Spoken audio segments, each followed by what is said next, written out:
15번째 사연. 내가 늘 자던 막사 침대에 박격포탄이 낙하한 이야기. 나와 교대로 보초를 서야 할 자가 술 먹고 자고 있었다. 한 번은 중대 모두 작전 지역으로 떠나 부대는 텅 비고 소수의 병력만 남아 부대를 지키게 되었다. 우리 중대가 작전을 나간 지 3일째 되던 날 밤이었다. 나는 초저녁 6시부터 밤 12시까지 단독 보초를 섰다. 그런데 교대로 밤 12시부터 다음날 아침 6시까지 보초를 서야 할 옆 소대의 기마사는 시간이 한참 지났는데도 나오지 않았다. 기다리다 못해 할 수 없이 나는 내무반 막사로 가보기로 했다. 근무 시간이 지났는데도 나오지 않을 때는 술을 먹고 골아떨어져 있는 경우가 많기 때문이다. 이 내무반, 저 내무반, 막사를 다 돌아다니며 찾아보았다. 아니나 다를까 예상대로 기마사는 술 냄새를 풍풍 풍기며 잠을 쿨쿨 자고 있었다. 나는 기마사의 어깨를 마구 흔들어 깨우며 나와 교대할 시간이 되었다고 알려주었다. 기마사는 잠투정을 하면서 무책임하게도 혓짧은 소리로 나더러 혼자 보초를 다 서라고 했다. 나도 졸려서 혼자 계속 보초를 설 수 없다고 하니 자기는 술을 많이 먹어 못 일어나겠으니 나보고 혼자서 초소 근무를 계속 서라고 했다. 초저녁에 마을에 놀러가서 술을 먹고 온 것이었다. 누구는 전쟁터에서 근무 시간에 놀러 다니고 나는 모기에 뜯기면서 근무를 또 서야 하니 은근히 화가 났다. 하지만 술을 먹은 윗사람에게 이러쿵저러쿵 말해봤자 씨도 안 먹히고 얻어맞을 것 같았다. 그는 지금 옆 소대에 있지만 예전에 우리 소대에서 근무하다가 옮겨간 자였다. 그러므로 가까이 지낸 정을 생각하여 내가 대신 근무를 서주려고 그냥 나왔다. 순간 스치는 영감이 있어 막사에서 자는 자를 억지로 깨웠다. 그런데 웬일인지 불현듯 기마사를 다시 깨우고 싶은 생각이 급하게 들었다. 나는 예사롭게 생각하지 않고 막사로 다시 돌아가 보았다. 그때 그는 코를 골며 여전히 쿨쿨 잠을 자고 있었다. 저렇게 곤하게 자는 사람을 깨워서 근무를 서게 한다면 제대로 설까 걱정되기도 했다. 또다시 깨우자니 내 입장이 참 곤란했다. 그가 자고 있는 옆 침대에 앉아서 어떤 방법으로 깨울 것인가 곰곰이 생각을 해봐도 술을 먹은 사람들의 성질을 잘 알기 때문에 또 깨우면 나를 때릴 것만 같아서 깨울 수가 없었다. 그럴지라도 그 순간 급히 스치는 영감이 있어 나는 답답하고 조급한 마음에 그를 또 흔들어 깨웠다. 아니나 다를까 기마사는 소리를 지르고 심통을 부리며 일어났다. 입에서는 술 냄새를 풍풍 풍겼고 그의 얼굴에 술에 취해 벌겠다. 기마사는 화를 참느라 담배를 꺼내더니 나를 보고 성냥 가져와 했다. 성냥을 찾아다 주었더니 담뱃불을 그어 붙이고 쭉쭉 빨아댔다. 그는 나에게 윗사람을 위해서 아랫사람이 그까짓 근무 몇 시간을 대신 못 써주냐고 성질을 내며 갖은 짜증을 부렸다. 나중에는 화가 나서 나를 팔꿈치로 때리며 쥐어박기까지 했다. 나는 그에게 말하기를 피곤하여 졸지라도 혼자 보초를 서려고 마음 먹었는데 나가다가 도저히 마음이 내키지 않아 다시 왔다고 했다. 아무래도 오늘 저녁에 무슨 일이 생길 것 같은 예감이 든다고 말하며 어서 초소로 같이 가자고 했다. 그는 다시 내 말을 듣고 야, 임마, 예감이고 지랄이고 내가 이 지경인데 어떻게 근무를 서겠냐 하며 혓짧은 소리를 했다. 나도 참 이상하다고 생각했다. 다른 때 같으면 그는 나보다도 계급이 높은 하사니까 나 혼자 보초를 서고 말 것인데 이날은 자꾸 그를 초소로 데리고 가고 싶었다. 그는 계속 짜증을 내며 내일 밤은 내가 다 설 테니 오늘 밤만 혼자 가서 서라. 알겠지? 하며 다시 벌러덩 침대에 누웠다. 아이고, 이제 영 글렀구나 했다. 하지만 나는 그때 그의 손을 덜컥 잡아당기면서 오늘 밤만 나와 같이 초소에 나가자고 다시 말했다.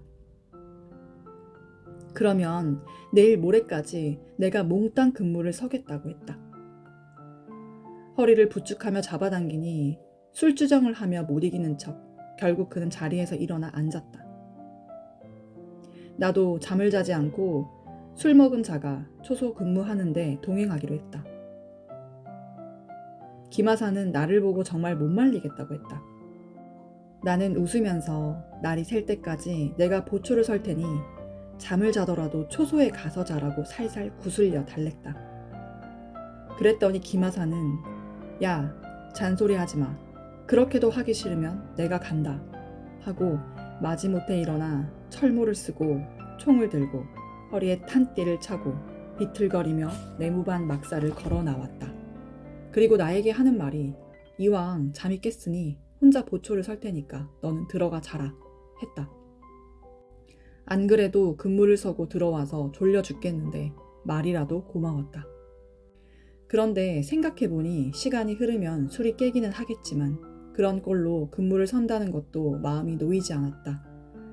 나는 이렇게 하고 나가서 무슨 근무를 서겠어요. 내가 같이 갈게요 했다.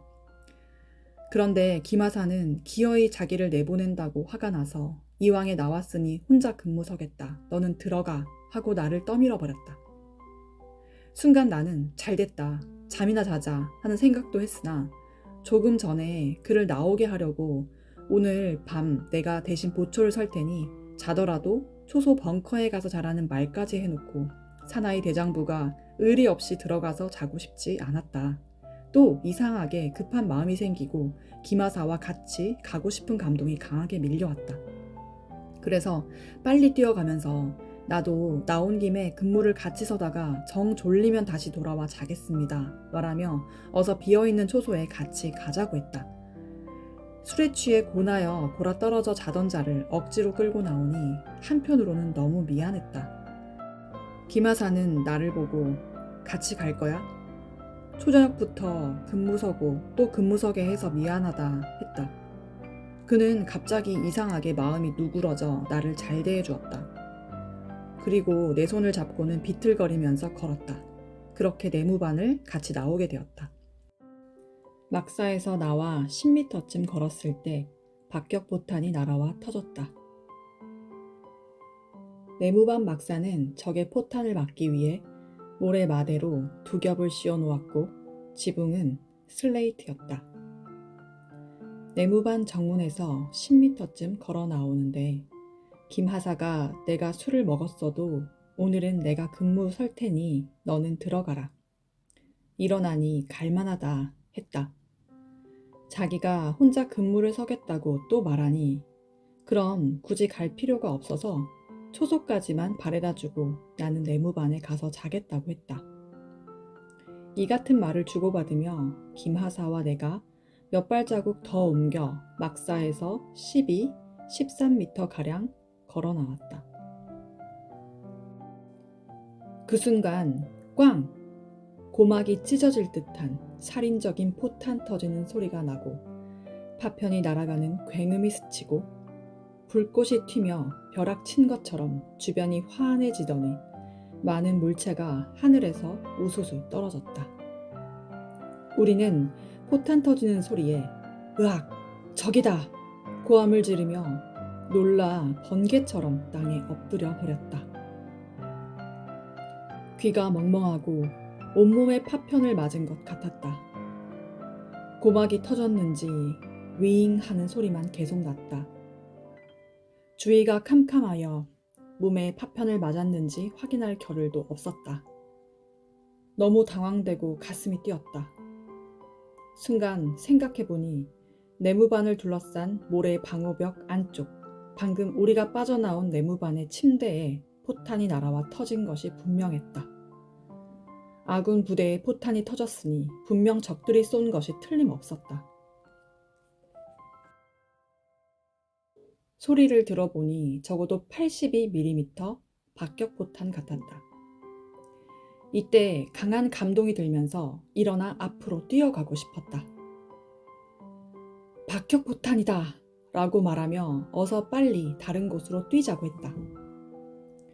김하사는 상황이 벌어졌으니 내가 통솔할 테니 내 말 들어 했다. 나는 술에 만취된 자가 무슨 통솔이야. 내 말을 들어야지 생각했다. 아군이나 적군이나 박격포 공격을 하면 한자리에 거리를 두고 연속적으로 몇 방씩 떨어뜨린다. 번뜩 이 영감이 와서 상황 판단을 하고 나는 엎드려 있던 김하사의 손을 움켜잡고 일으켜 15m 더 앞으로 다음 막사 뒤쪽을 향해 신속히 뛰어갔다. 이때 또 꽝! 포탄 터지는 소리가 가슴이 찢어지게 들리고 불빛이 환했다. 베트콩들이 또 포 공격을 한 것이었다. 웅장한 폭음과 함께 파편 날아가는 소리와 여러 가지 굉음이 세차게 들리며 파편이 우수수 떨어졌다. 우리는 뛰어가다가 즉시 그 자리에 엎어졌다. 귀가 멍멍하고 찡 하는 소리만 났다. 아마 양쪽의 고막이 다 터진 것 같았다. 모래땅에 납작 엎드려서 순간 어찌할 줄을 몰랐다. 정신이 가물가물하여 아무래도 이번에는 포탄 파편이 몸에 맞은 것 같았다. 칠흑 같은 밤이라 몸에서 피가 흐르는지 땀이 흐르는지 확인할 수 없었다. 방금 전까지 우리가 엎드려 있었던 그 자리에 또 포탄이 날아와 터진 것이었다. 아까 그 자리에서 피하지 않았으면 분명 포탄에 맞아 죽었을 것이다. 적이 포를 쏘면 이같이 한 군데에 보통 3번씩 쏜다. 2발 터졌으니 한 발 더 터질 것으로 생각하고 빨리 일어나 사정없이 뛰었다. 초소 지하 벙커 속으로 뛰어들어가서야 이제 살았다 하며 하나님께 감사하다고 소리를 질렀다. 두께 1m 이상 흙으로 덮인 안전한 벙커로 들어왔기에 마음이 놓였다. 지금까지 계속 그곳에 엎드려 있었으면 우리의 몸은 산산조각이 날 뻔했다. 다행히 2발의 박격포탄을 피하고 초소 벙커에 들어와서 숨은 쉬고 있으니 그래도 목숨은 살았구나 생각하며 감사했다. 우리 둘 다 죽는 날인데 하나님이 살려주신 것이다. 첫 번째 박격포탄이 우리의 막사 침대에서 터졌고 2번째 박격포탄이 우리가 엎드려 있던 모래바닥에서 터졌다. 전능하신 하나님은 이럴 줄 아시고 도망가게 하여 우리의 생명을 살리셨다. 이를 생각할 때 눈물 범벅이 되어 감탄할 수밖에 없었다. 2번이나 적의 포탄을 맞고 죽을 뻔했는데 하나님이 목숨을 구해주셨다. 이날 밤 아군 진지 이곳저곳에 적들의 포탄이 마구 떨어져 터졌다. 김하사는 그제야 정신이 돌아왔는지 술주정의 혓짧은 소리는 사라지고 숨을 몰아쉬며 나보고 다친 곳이 없느냐고 했다. 어두워서 어디가 다쳤는지 보이지도 않지만 나는 죽지 않고 살았으니 다친 것이 문제가 아니라고 했다. 바로 조금 전까지만 해도 술에 취해 혓짧은 소리를 하던 그는 초긴장하여 나보다 더 정신이 멀쩡했다.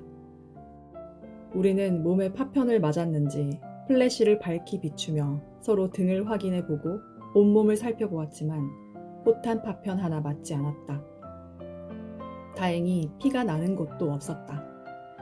우리는 안도의 숨을 몰아쉬며 일단 죽음을 피하여 부사일생으로 살았다고 좋아했다. 2번이나 적의 포탄을 맞고 죽을 뻔한 밤이었다. 어느 때는 극한 어려움이 2번이나 거듭 오기도 한다.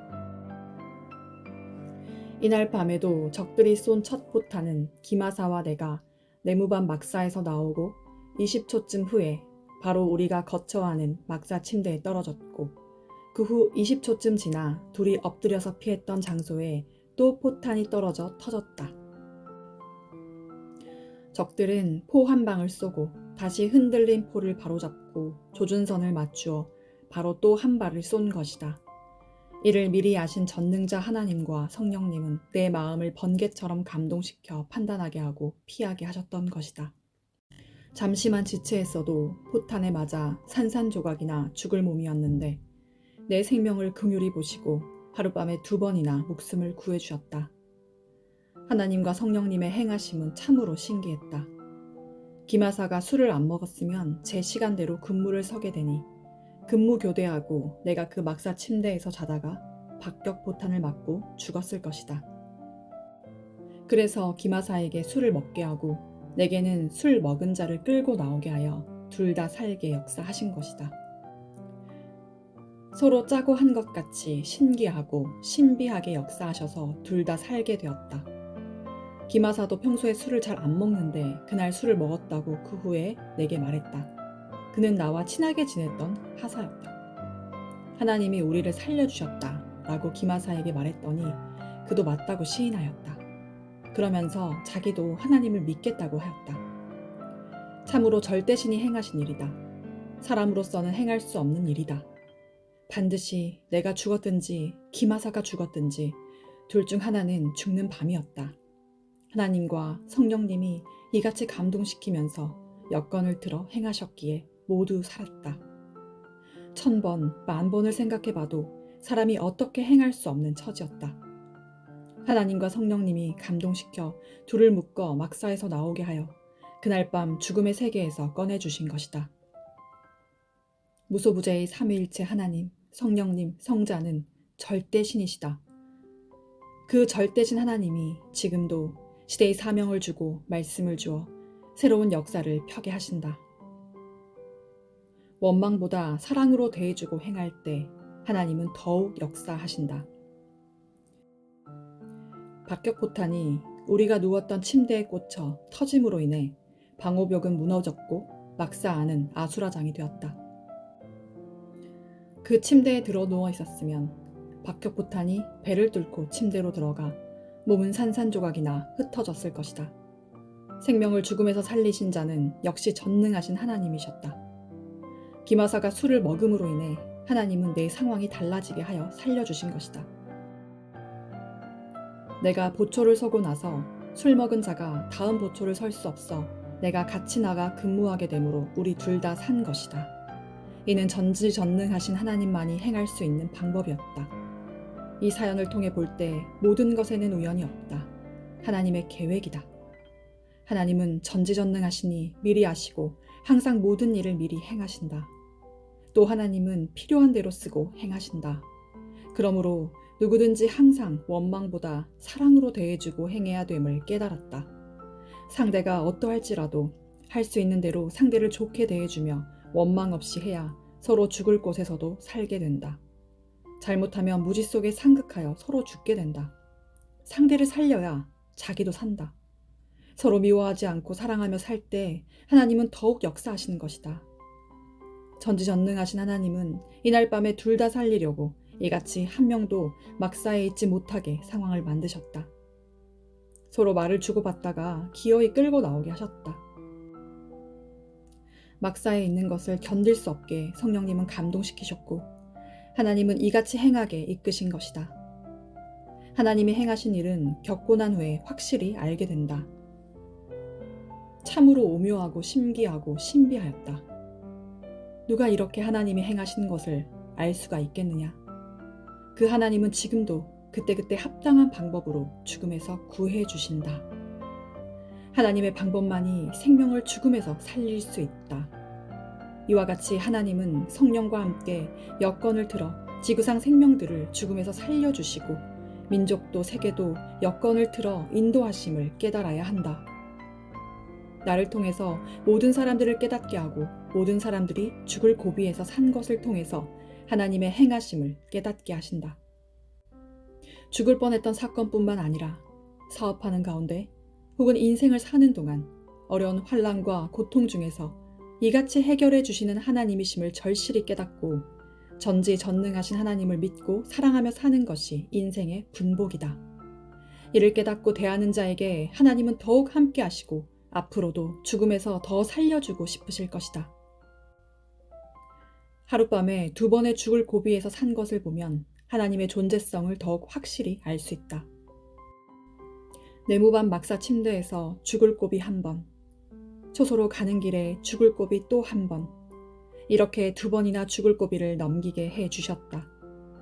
사람들이 신은 뭐 하냐고 말들 하지만 신은 생명을 살리는데 적극적이시고 자기를 믿고 사랑하는 자들을 잘되게 하는데 적극적이시고 영원한 세계에서 살도록 하는데 적극적이시다.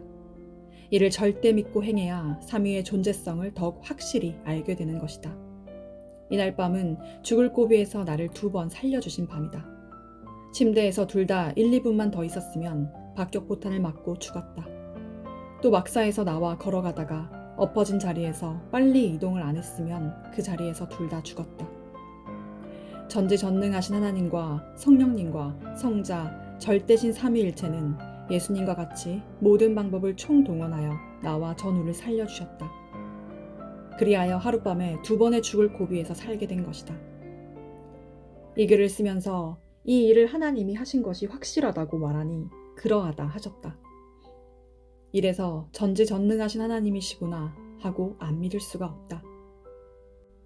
모두 읽고 각자 처지는 다르지만 전능하신 하나님, 성령님, 성자가 죽음에서 살려주신 것을 절실히 깨닫기 바란다. 그리고 삼위를 사랑하며 믿고 살아서 육신도 잘 되고 영혼도 천국에 가서 영원히 살기를 바란다.